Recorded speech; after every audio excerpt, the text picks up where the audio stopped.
আসসালামু আলাইকুম। আমি আবারও আমার টপিকস নিয়ে ফিরে আসছি আপনাদের মাঝে। আপনারা মনোযোগ সহকারে এই টপিকসগুলো শুনবেন। সবচেয়ে আমরা কালকে কোয়ালিটি আর্ন সম্পর্কে কিছু কথা বলছি, কিছু কথা গ্যাপ আছে।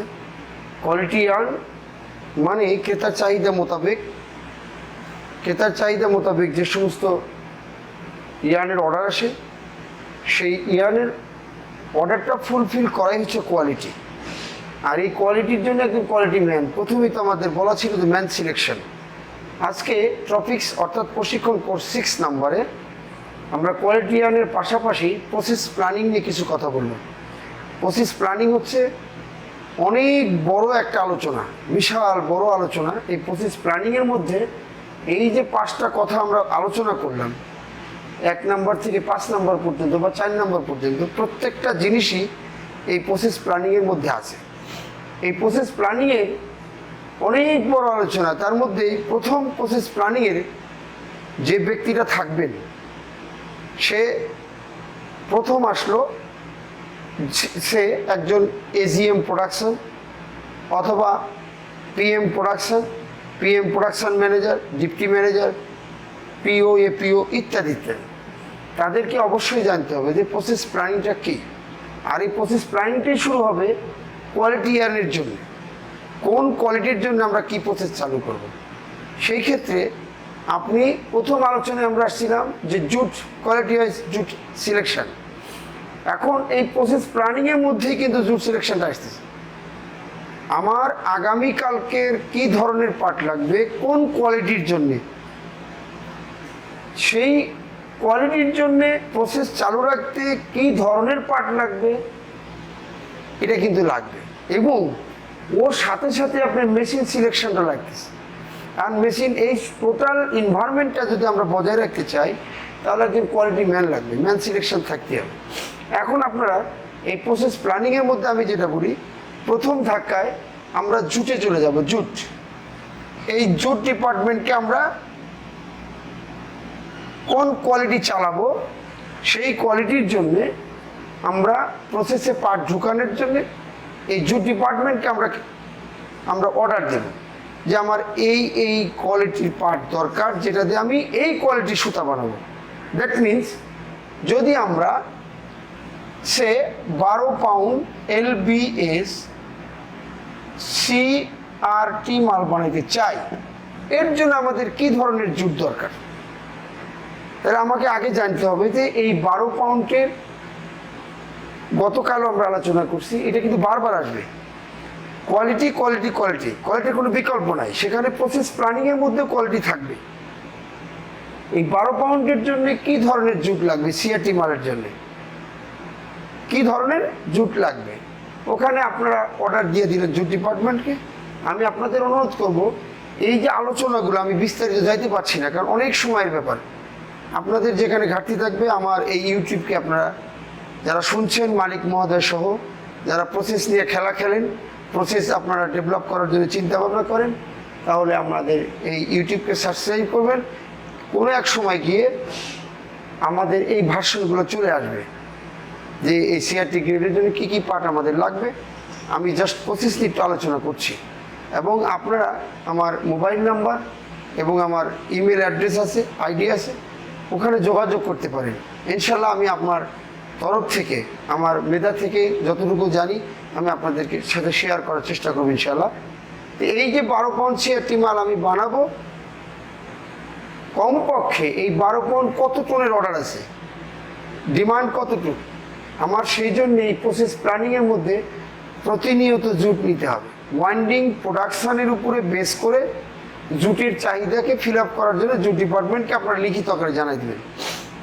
জানার পরে কী হবে, আপনি এটা পাইল পজিশন 48 থেকে 96 ঘন্টা আপনার পাইল, মিনিমাম 96 ঘন্টা রাখলে ভালো, 72 ঘন্টা থাকলে আরও ভালো, মানে 96 থেকে 120 ঘন্টা হলে আরও ভালো। পাইল পজিশন একটা ম্যাচুরিটি পিরিয়ড আপনারা নিয়ে নেবেন। লং জুটের ক্ষেত্রে একরকম, কাটিংয়ের ক্ষেত্রে একরকম। আপনার পাইল পজিশন ডেভেলপ করার জন্যে বা স্টক করার জন্যে জুট ডিপার্টমেন্টকে আপনি চাহিদা দিবেন যে আমার 12 পাউন্ডের আজকে 10 টন প্রোডাকশন হয়েছে, কমপক্ষে 3 দিন পাইলের জন্য 3 10 30 টন মাল আপনাকে স্টকে থাকতে হবে। এখানে বিভিন্ন গ্রেডের পার্ট থাকতে হবে। এই সিআরটি মালের জন্যে বিভিন্ন গ্রেডের পার্টের সমন্বয় করে ব্যাসিং থেকে সমন্বয় করে কার্ড লাইনে ঢুকে দিতে হবে। আর এই যে সমন্বয়টা, এটার নামই হলো কম্পোজিশন, ব্যাস কম্পোজিশন। এবার আমরা জুট ডিপার্টমেন্ট থেকে আমরা গ্রেড ভিত্তিক পার্ট নিয়ে আসলাম, ট্যাগ লাগাই দেন। সে আমি D1 BTD1 50%, কথার কথা। আর BTD2 50%, এটাতে আমি ব্যাস করবো 12 পাউন্ড সিআরটি মাল। এটাকে যাচাই বাছাই সব কিছু ঠিক করতে হবে। যদি আমরা এই ব্যাচ সিলেকশন না করতে পারি, অর্থাৎ প্রসেস প্ল্যানিংয়ে যদি ব্যাচ সম্পর্কে আমাদের ধারণা না থাকে, যে সুতা তৈরি হবে অনেক সমস্যাযুক্ত সুতা তৈরি হবে, যেটা আমাদের দরকার সিআরটি গ্রেড তৈরি করতে, সেটা কিন্তু আমরা কভার করতে পারবো না। তাহলে আমাদের সেক্ষেত্রে এই পরিমাণ পার্ট, আমার কত টন প্রোডাকশান এবং পার ডে কত টন প্রোডাকশান, যে কত টন প্রোডাকশান হবে তার 3 গুণ পার্ট আপনাদের পাইলে থাকতে হবে, কমপক্ষে 3 দিনের। পাইল ম্যাচুরিটি আনতে গেলে ম্যাচুরিটির জন্য আপনার পার্ট স্টকে থাকতে হবে। এরপরে আসেন, পার্ট যখন আপনাকে জুট ডিপার্টমেন্ট দিল, দেওয়ার পরে আপনাকে ওই যদি স্প্রেডার মেশিন আপনার থাকে, সফটওয়্যার স্প্রেডার মেশিন অতি উত্তম, কারণ এখানে মোর রেগুলারিটিস রক্ষা করার জন্য স্প্রেডার মেশিনে এটা আপনার পার্টটা রোল আকারে নিয়ে আসতে হবে, রোল ফার্মে। এখানে অনেকগুলো কাজ আছে স্প্রেডার মেশিনের ব্যাসিং জায়গাটা নিয়ন্ত্রণ করতে গেলে। একটা আছে ইমালশন অ্যাপ্লিকেশন। আপনাকে ইমালশন তৈরি করার ব্যাপারটা আপনাকে অবশ্যই জানতে হবে। আমি তেল, সাবান, যেটাকে মানে সব বলা হয়, তেল, সাবান, পানি, এই মিশ্রণ দিয়ে একটা ইমালশন তৈরি করা আছে। ইমালশনের তৈরির যে প্রসেস আছে, সেই প্রসেসের আলোচনায় একটা টপিকস আপনাদের সামনে আমরা তুলে দেবো এক সময়, যে কীভাবে আমরা সঠিক ইমালশন, যার স্টেবিলিটি কমপক্ষে 48 ঘন্টা থাকতে হবে। 24 ঘন্টা তো অবশ্যই, 24 ঘন্টার আগে যদি ব্রেক করে তাহলে ইমালশনটা আপনার সঠিক হবে না। তাহলে ইমালশন যখন আপনি পাটে প্রয়োগ করবেন, এই পাটের ভিতরে ব্যাকটেরিয়া ফর্ম করবে, এটাকে পাটের নিগলিন পার্সেন্টেজ, যেটা ব্যাকটেরিয়া খেয়ে ফেলবে এবং পাটকে সফট করে ফেলবে, আঁশটা ছেড়ে ফেলবে। যখন ছাড়িয়ে দিবে তখন কার্ড লাইনে গেলে ওই পাটের যে ফাইবারটা তৈরি হবে খুব সুন্দর স্মুথলি ধুলাবালি পড়ে যাবে। এই যে স্প্রেডারে আমরা ফিডিং করি, স্প্রেডারের ফিডিংটাও একটা মাপ আছে, সেই মাপটা নিয়ে আপনাদের সাথে আমি কথা বলবো এক সময়। আমি এখন প্রসেস প্ল্যানিংয়ের একটা ধাপ বা 2টা ধাপ আগিয়ে গেলাম।